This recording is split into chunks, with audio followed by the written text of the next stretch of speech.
Um, then I am going to live.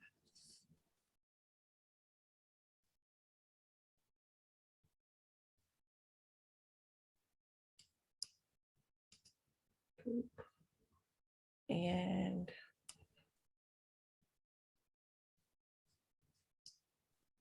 wait a few seconds here. Wait a minute. Oh, sorry about that.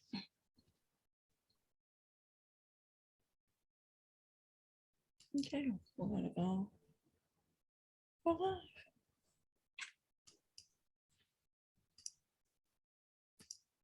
Hello, Are you able to hear everyone. me? Okay, Yeah. I'm having some, okay. Oh, can you hear me?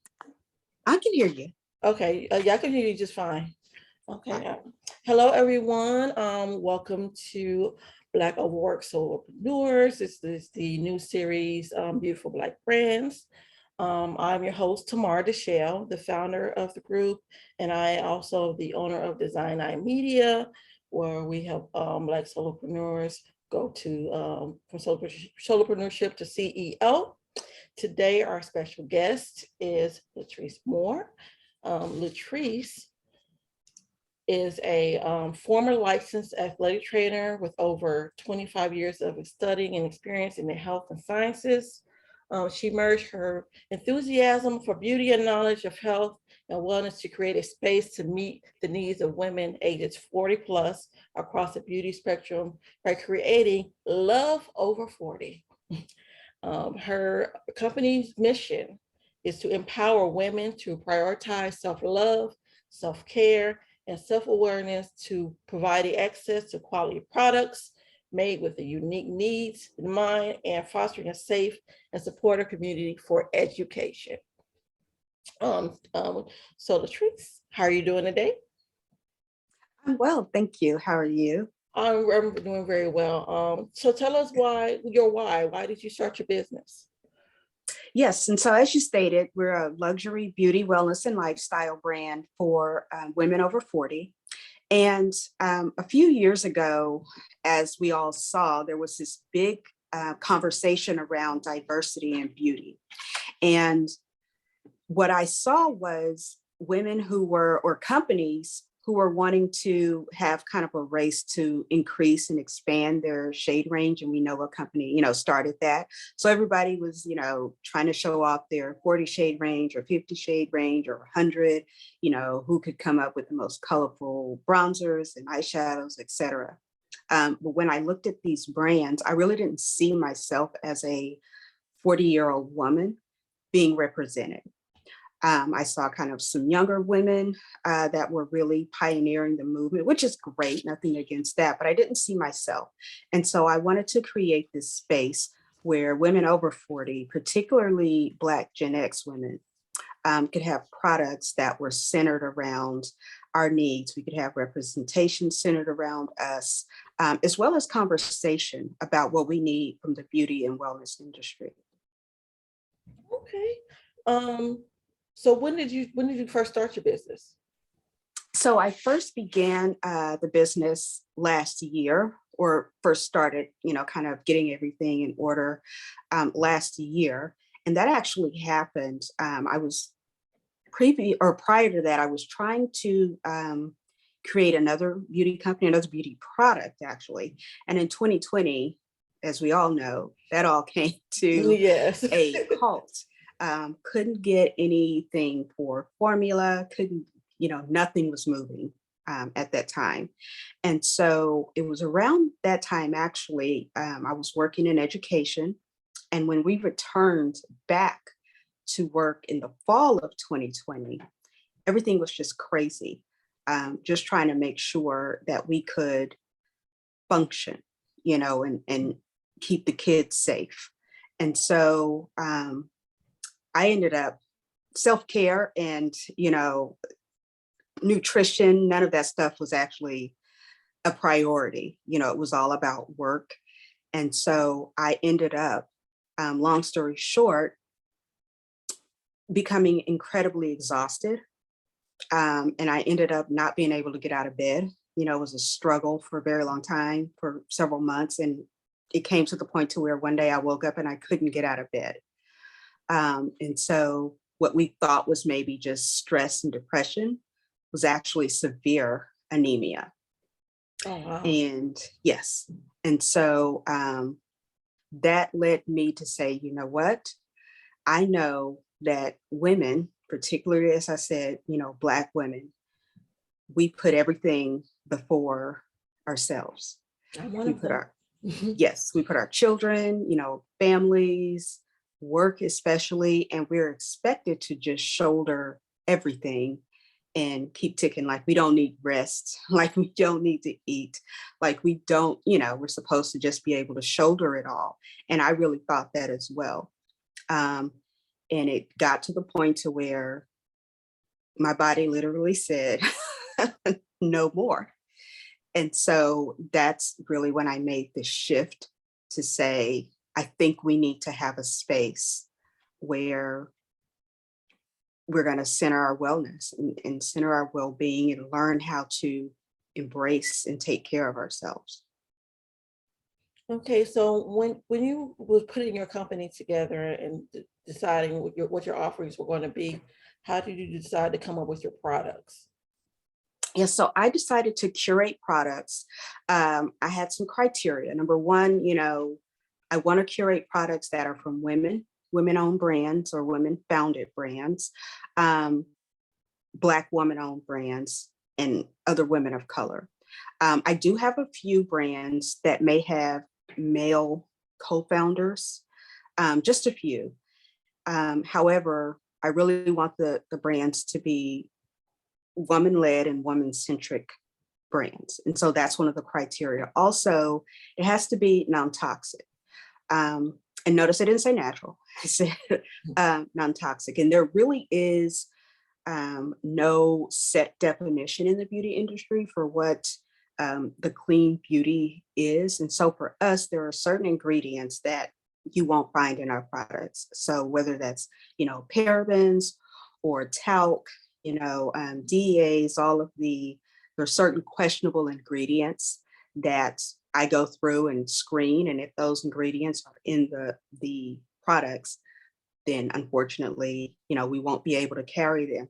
And that's not to say that if you use those products that you're going to get, cancer or have reproductive issues or anything like that. And that's also not to say that if you don't use those products, that you won't have any issues. But what we do know is since there's questions around them and there is a risk, we decide that, we don't want to put women or particularly Black women at risk because we do have the most toxic products marketed to us.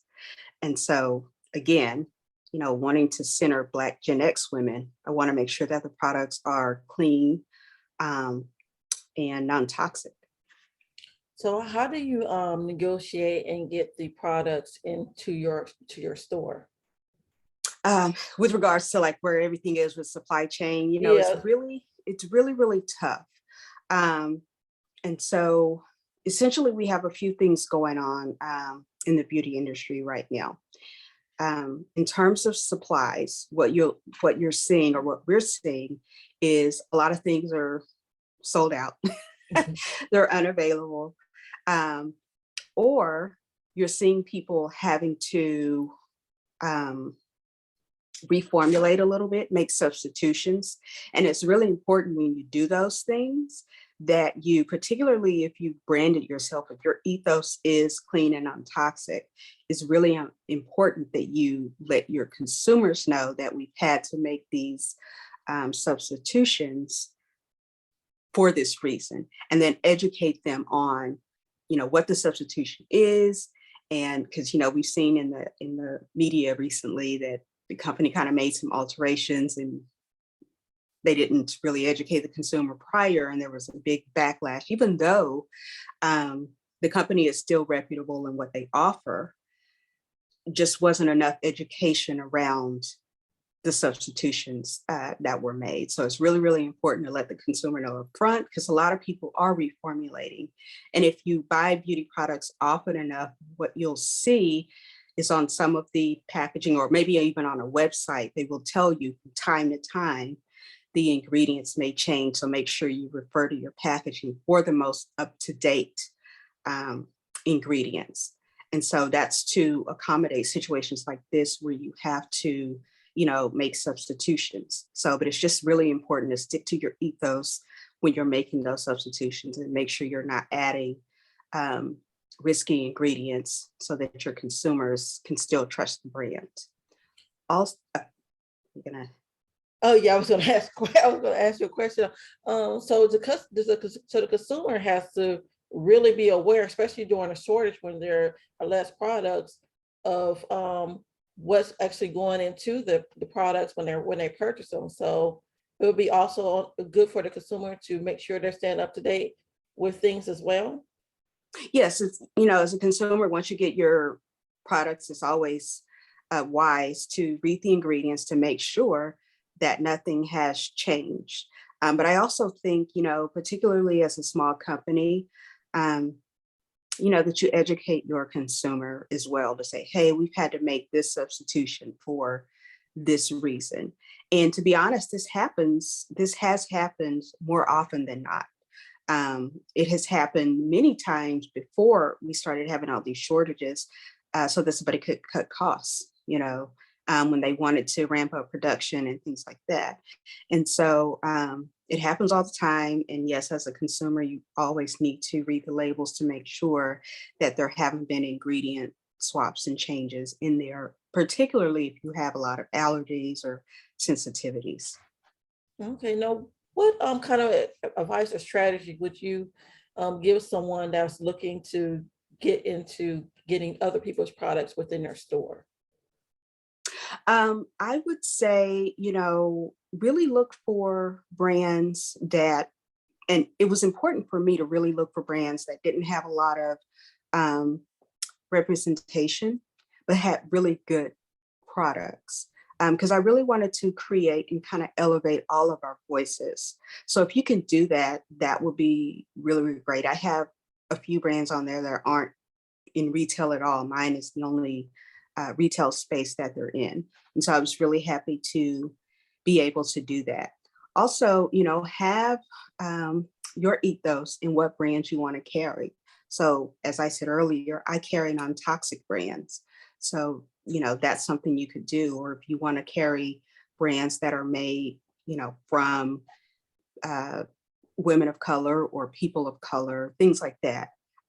So make sure that you have your positioning set up to where you can curate some products and it makes sense.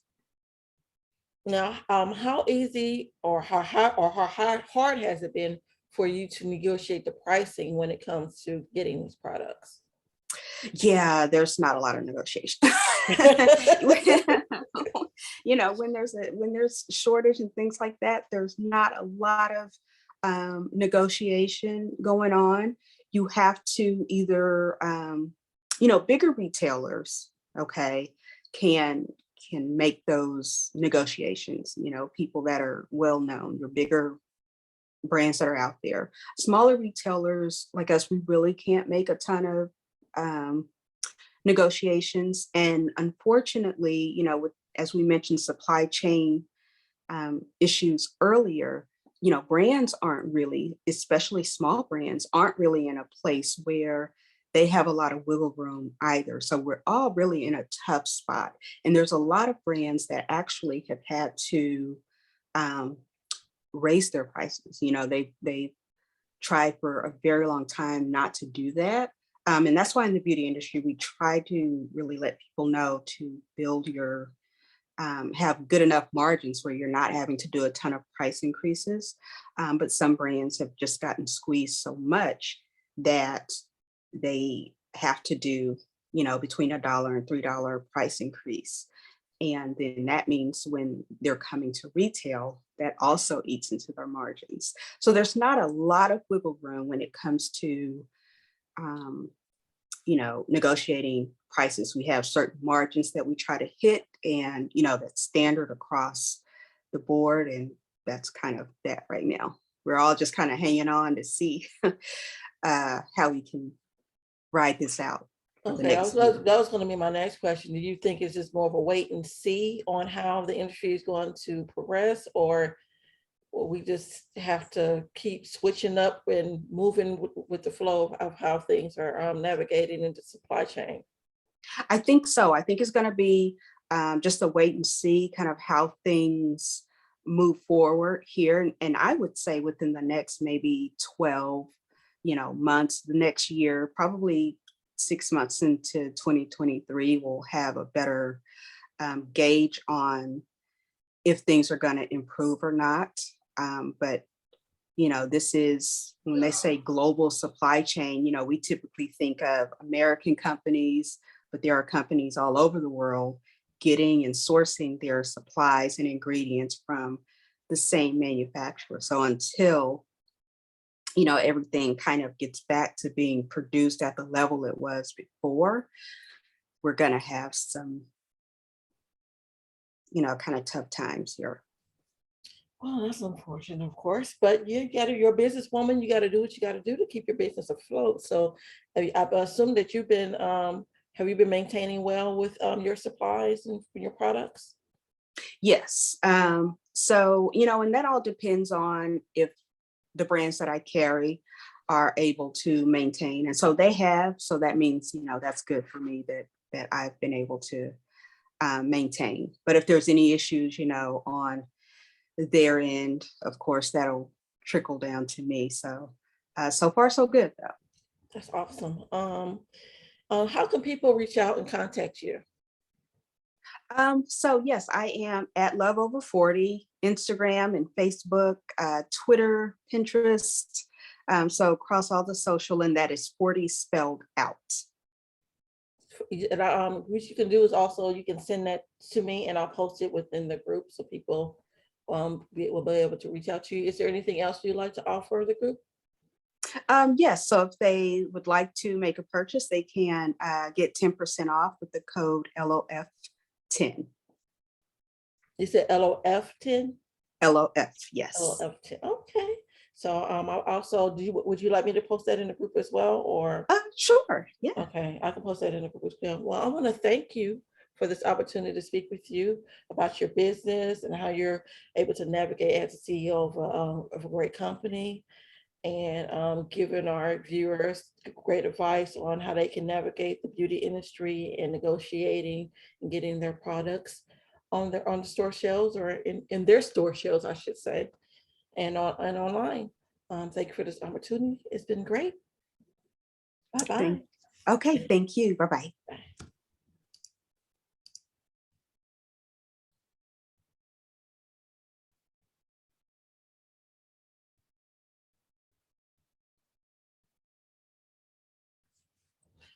All right, I gotta go pick David up.